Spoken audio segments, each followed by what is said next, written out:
Galatians 6:7. It says, "Be not be deceived.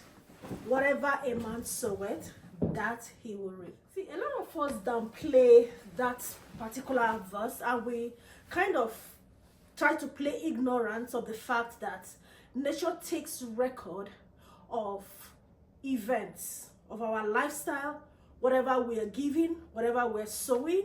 Nature is taking record of them.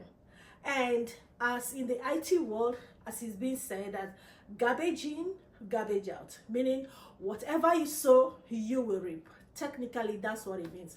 I'll tell you a story, maybe to help, but to help our understanding. So there's this couple, they were about to get married, and the young lady was like, okay, let everything be, documented, as in traditional wedding, church wedding, court wedding, to document the marriage, right?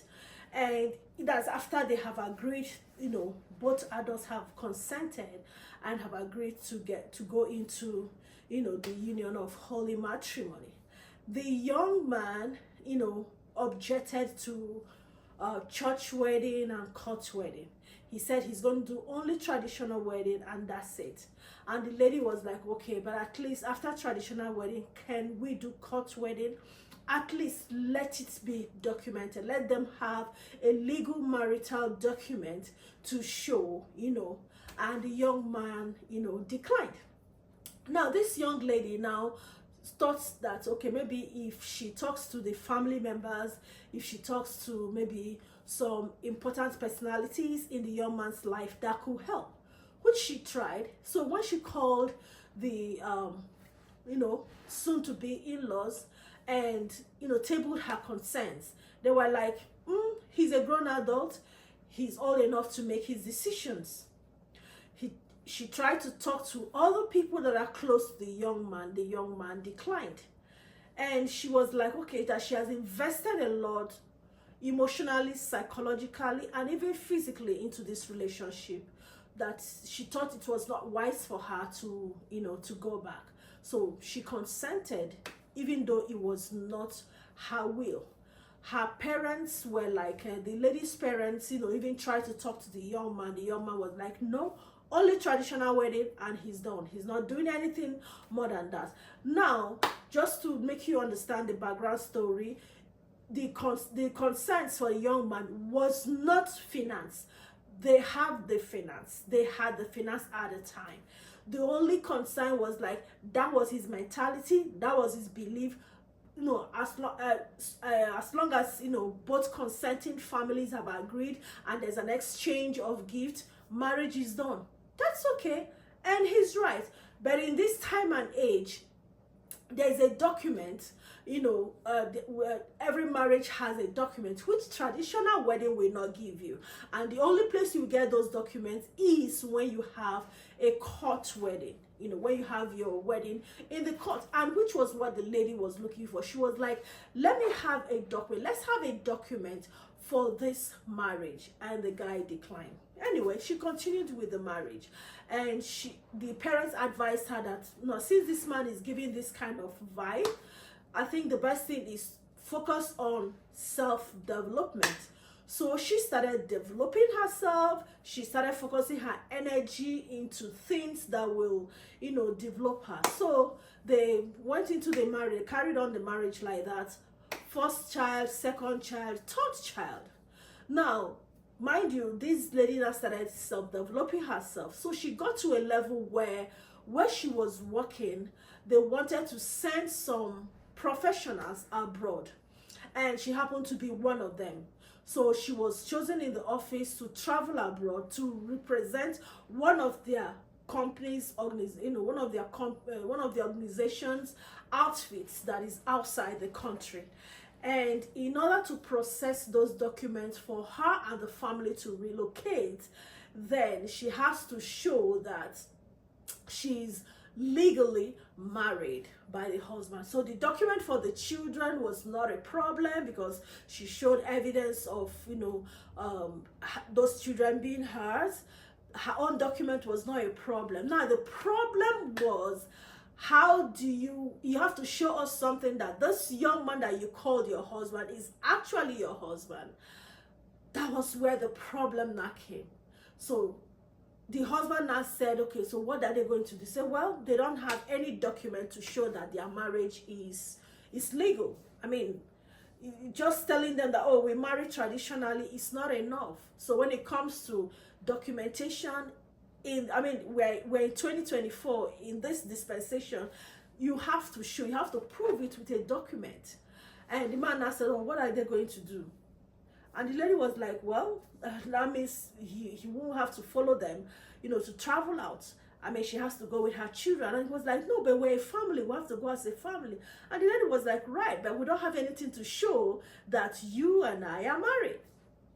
And that was when the guy now went to make some investigation and said, okay, you know what, Lord, let's go do the court wedding so that we can have the document. And the lady was like, oopsie, why? Remember, your mindset is traditional wedding is all you know. That's what your parents did. That's what your parents did, and that's all that matters. So why do you want to go into court wedding now? So the lady now turned back to act just exactly the way the young man behaved to her some years back. You remember? Now the young man this is so funny.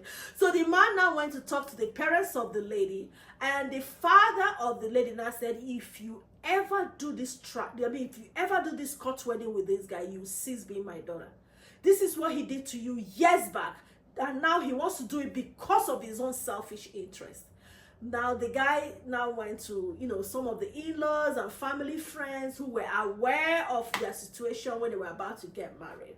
And then when they called her, she said, well, I'm old enough to take my decisions. I think I've made my decisions, and I don't think it's necessary to go into court wedding. We've done traditional wedding, and that's all that matters. You see what Galatians says? Galatians 6:7. Whatever a man soweth, that he will reap. Be not deceived. Be not deceived. God is not mocked. When you're doing and acting and doing stuff to your fellow human beings, remember that universe is taking note of everything. It will come back to you. That energy you're giving, those behaviors that you're giving, the actions that you're giving to humanity, take note. Universe is taking note. It's taking record. It will surely come back to you. If you're doing good, continue. The good will come back. It's like you're sowing a seed. A farmer that is sowing one seed of corn, when you're harvesting, you will harvest crops. The same thing. So if you're sowing good, good will come back to you. If you're sowing bad, wait for it. It's a matter of time. It's only a matter of time. Anyway, the long and short of the story is that the lady stood her ground because the man stood his ground. She traveled out with her 3 kids, and the man was left behind in their home country. The same seed, the same energy that he gave to her years back before their wedding, that was what came back to him. And he went around telling people that the woman is not submissive, that the woman is acting as if he's a man of the house, the woman is acting, started saying all sorts of things. And a lot of people that were aware of the situation years back that was exactly what you did to her. So eat from the same plate that you served her. So drink from the same cup that you served her. Now you know how it feels. Be careful. The universe is taking note, it's taking record. Whatever a man soweth, that he will reap. It's called giggle. Garbage in, garbage out. I'll see you in another podcast. Until then, keep sowing good. What you want to reap, keep sowing it today. Yes, that's the trick. That which you want to reap from the universe or from your fellow human beings, start sowing it today intentionally. Shalom.